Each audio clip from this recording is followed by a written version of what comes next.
Hi everyone, welcome to Immune to Pierce. My name's Isaac. Today we're going to be taking a look at the basics of list building in Star Wars Legion. This is for a new series that we're doing, focusing on how to play Star Wars Legion. Recently, a few of our local players have been taking a break from Star Wars Legion. We have an upcoming local tournament. So this video is just as much to help those guys to get back into the game, try and explain some of the core concepts again, and sort of touch on some of the new rules that were released with the core rulebook. So today's episode, as I've said, is focused on list building. Now in Star Wars Legion, there are 4 main factions, as well as a few battle forces that allow you to build thematic lists or competitive lists based in the Star Wars universe.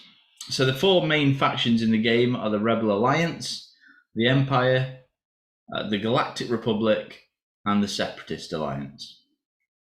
So in those 4 factions, we have a specific set of rules for building your army. So in a standard game of Star Wars Legion, we will have 800 points worth of units and upgrades on the board. So there are a few requirements in terms of the ranks of those units. So each unit card has a rank symbol in the corner of the card that tells you what rank that unit is, and that will tally towards your minimum and maximum allowed units for that rank. So let's go ahead and take a look at an example list. If I bring up the Legion HQ site here, and hopefully you can see that now. So here is a standard list that I have built in the past for the Rebel Alliance for Star Wars Legion. Okay, so you can see if we click on, let's say, Cassian Andor's unit card here, the rank symbol just there in the top right hand corner. We have the faction symbol in the top left hand corner, the name of the unit across the center of the top, the points value of the unit just under the faction symbol, as well as the allowed upgrades for that unit. Now, one thing I will say about the points value, and even to some extent the allowed upgrades for the unit, is do not just go blindly based on what the card says. Throughout time, there's been quite a few updates to the rules of the game, to the points values of the units within the game. So that has changed somewhat from its release. So I like to use Legion HQ, which is an online list builder. Another very popular list builder is Tabletop Admiral. Both are really good. They both allow you to build legal lists ready for tournaments or just local events, kitchen table games. And they're both really useful tools to get the most out of your list building. And they'll have all the updated points for the units on there. So other information contained on the unit card, just under the portrait here, you can see the type of unit. So this specific unit, Cassian Andor, is a trooper unit. Underneath that, we have the green number, which will be the health of each mini in the unit, and a yellow number, which is the courage value of each mini in the unit. We'll come back onto that in a later video when we talk about the game mechanics. We have the color of defense dice that this unit rolls just next to those 2 numbers. That will either be white or red, which are the 2 types of defense dice in the game. Below those numbers, we have our surge chart. This is going to tell us how we modify the different types of dice in the game. So the top box there tells us how we modify our attack dice. You can see here Cassian Andor converts surge results on attack dice to hits. And on the bottom box, it will show us how to convert our defensive surges. So you can see here, once again, Cassian Andor converts his defensive surges to blocks. Sometimes these will be blank. If that's the case, the surges will become blanks. And I'll show you an example of that in a short while. Underneath that, we have a number of highlighted red bars. So you can see Cassian Andor has 2 bars highlighted. This is the speed of the unit. So this is what tool we will use when measuring the movement for that unit. And again, we'll take a look at all the components that are contained within Star Wars Legion that you'll need for a full game, including the movement tools, range rulers, anything like that, at a later date. So don't worry too much about that right now. Along the bottom of the card, we have our attack profiles. So this red sort of crossed lightsaber symbol here is a melee attack. And again, we'll go over what constitutes melee when we get into how to play the game properly. But for now, we can see that Cassian Andor has advanced combat training, 2 red dice when he is engaged in melee combat. We can see Cassian's covert blaster is a range 1 to 2 weapon, which is the meaning of these blue circles here. It uses a red dice and 2 white dice, and it has the keyword Pierce 1. Again, don't worry too much about what all these keywords mean. Some of them, as you can see in this main text box, are explained, but for now, we'll just assume that we'll just ignore that for now. So anytime that you see these diamond symbols on a card, they are attack dice. Attack dice are 8-sided dice, so they are diamond shaped. Defense dice are 6-sided dice, which is why we have the sort of cube for the defense dice there. In the main body then of the unit, we have the abilities and special rules for that unit. So we see a character like Cassian Andor has quite a lot of special abilities. If we look at something like the Rebel Troopers, they only have 1 special ability. Then the final thing to look at is the number of models included in the unit. So just next to the profile, underneath the rank requirement, there is a number in a small box which will tell us how many minis are included in that unit to begin with.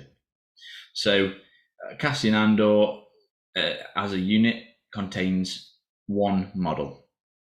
You see, if we look at the Rebel Troopers again, that unit contains 4 models to begin with, and that's before upgrades, which we will get onto later. So now you know how to read a unit card for Star Wars Legion. Let's have a look at the rank requirements for a standard army in Star Wars Legion. So there are a few rank requirements, and then there are maximums to adhere to. So for our commander rank, which is our first one here, you must have at least 1 commander in every standard army for Star Wars Legion, but you can have up to 2 commanders. So you can see in this list we have 2 commanders. The next unit type here is operatives, and you can have up to 2 operatives. There is no minimum requirement for these. You can see we have 1 here, but we could have no operatives and it would still be a perfectly legal list. Moving on to our next unit, and you can see this is a core unit. The core units, you must have at least 3 core units in your army, and you can have up to 6 core units in your army. So you can see for this particular army, I have 5 core units. Special Forces. This is the next type of unit available to us, and for this type of unit we can have up to 3 Special Forces units in our army. We have the full 3 kitted out here in this list. Then we have support units. Again, we can have up to 3 of these, and here you see we've got 0. We don't have to have any of these. And then heavy support units or heavy units, we can have up to 2 of these in our army, and again you can see we have 0 heavy units in this particular army. So how do we go about upgrading our units once we've added the units that we'd like to be in our armies? Well, each unit, as we've said, has a bar that tells us which upgrades can be equipped to that unit. For each of these icons, we can equip one matching upgrade. So, for example, the Rebel Troopers have this top upgrade icon, and don't worry about being able to remember the names of these upgrades for now, but that top upgrade icon is a heavy weapons upgrade, and you can see the heavy weapons upgrade symbol on this upgrade card that we've equipped to that unit. We can see that this is the Z6 Trooper. It adds one Z6 Trooper Mini, and it gives you an extra attack for this Mini to use. And you can see it's going to cost us 20 points. So that brings up the total of minis in this squad from 4 to 5 with this Z6 Trooper. And we just continue adding upgrades in this way until we're satisfied with the units that we've built. So a few list building tips and tricks. When building a list in general, when you first start out, it can be very tempting to think that you have to fill, or you should be filling, every single upgrade slot on a unit. Now, some units, it is very valuable to do this with. Generally, those units are commanders and core options. For every other kind of unit, though, commanders and operative options, sorry. For every other kind of unit, such as core options, it's mostly valuable to keep those units to a limited price. The reason being is when in a standard game of Star Wars Legion your opponent defeats one of these units, they're going to gain points equal to the cost of the unit with all upgrades attached onto it. So you can see if an opponent defeats this unit of fleet troopers, they will get the full 81 points for those fleet troopers. The fleet troopers cost 40 points on their own, so if I didn't have these upgrades on them and they got defeated, my opponent would only get 40 points. So you have to be careful about what upgrades you equip, and in a way you want to try and spread out the cost of your army across multiple units rather than having all of your upgrades on a few units with less activations. This means that you are in less danger of your opponent taking out one unit and basically automatically winning the game. So after we've constructed our army with our units and our upgrades, there are two other things that we need to do. And these two things I haven't done for this list, but they're going to be relatively quick. So I don't mind sharing this process with you a little bit more. You're going to need to build a command hand and a battle deck. So for the command hand, we have some requirements that we have to fulfill. You can see on this, it's already included the 4-pip standing orders command card. That is a requirement for all legal lists of Star Wars Legion. You have to bring the standing orders command card. Then you must bring 2 1-pip command cards. So for this, we're going to take Rebellious and Crackshot. You must bring 2 2-pip command cards. So we're going to bring Trust Go Both Ways and Last Stand. And then you must bring 2 3-pip command cards, which for this list will be Complete the Mission and Volunteer Mission. So once you have all of those, we can move on to our battle deck. And this is this section of the list builder down here that says Objective Deployment Condition. So for each of these sections, you have to have 4 cards. So the first thing we're going to pick is 4 objectives. And in general, you want to look at what your list sort of wants to be playing, what it does best at, and possible options for the list. For now, I'm going to just quickly add a few that I think this list would be really solid at, and we can sort of just go from there. So 4 objectives, 4 deployments, and 4 conditions. So this is going to be our final list. You can see I have named it row 1 up here. You can fill that in with whatever you want. We have the points value of the list, 795 points out of 800. We have the number of activations in the list listed here.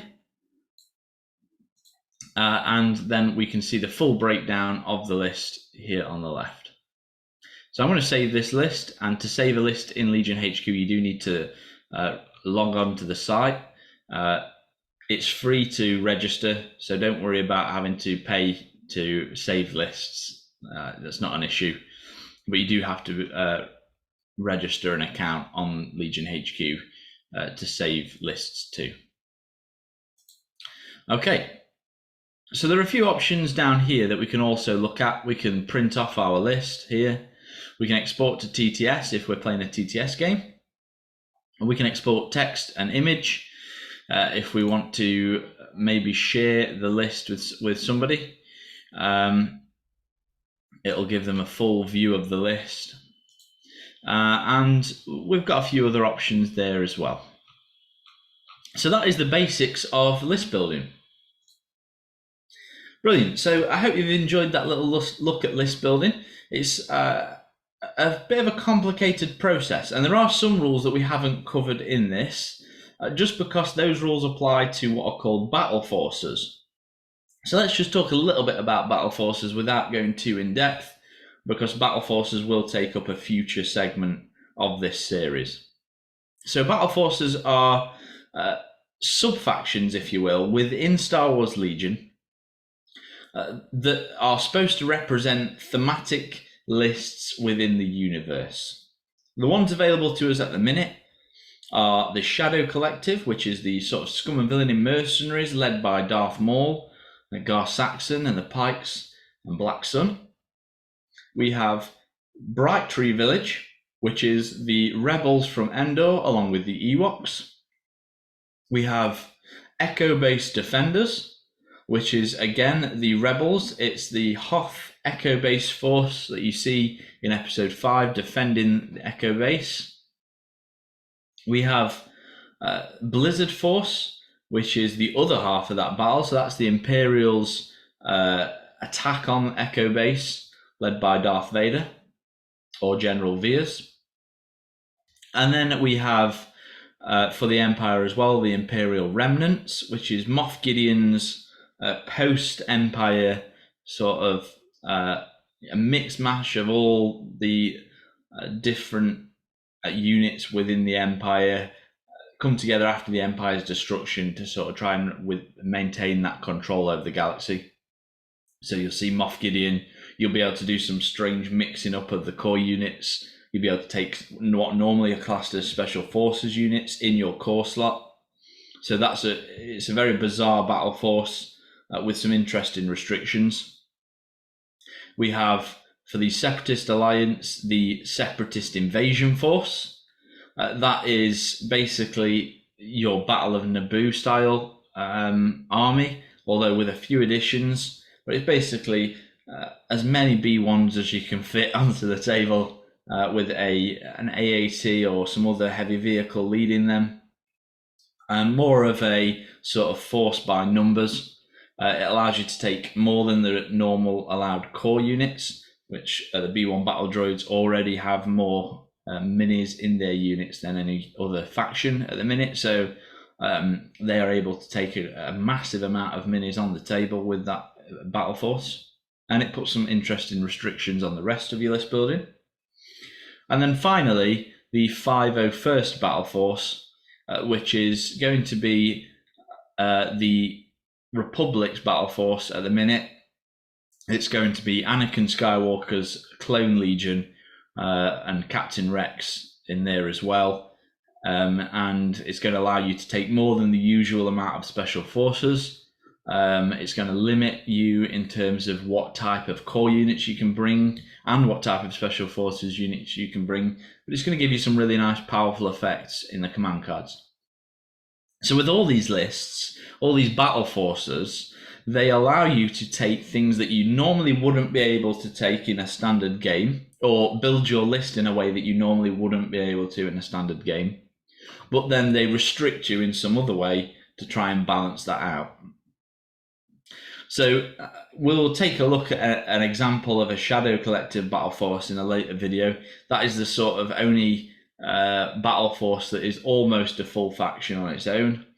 But we'll take a look at that, as I say, later down the line in this series. So I hope you've enjoyed this look into list building. List building is probably one of the most important aspects of Star Wars Legion. It can be really interesting. It can be very challenging, and it can really test you mentally. So if that sort of seems interesting to you, then Legion may well be the game for you. So hopefully you enjoyed this video.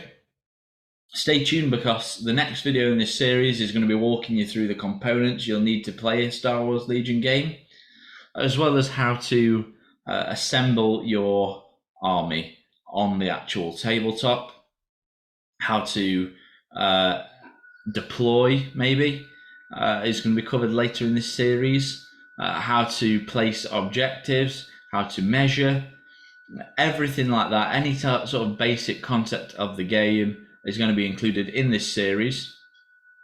And we're also going to be taking a look at a few of the newer rules that have been released since the core rulebook's introduction to Star Wars Legion, and what that means for us as players of Star Wars Legion, and also hopefully just some little tips and tricks as we go along in this series on some ways that you can improve your play very quickly, because for new players it can be very intimidating to sort of get caught up to more veteran players of Star Wars Legion, people who've been playing since the game released.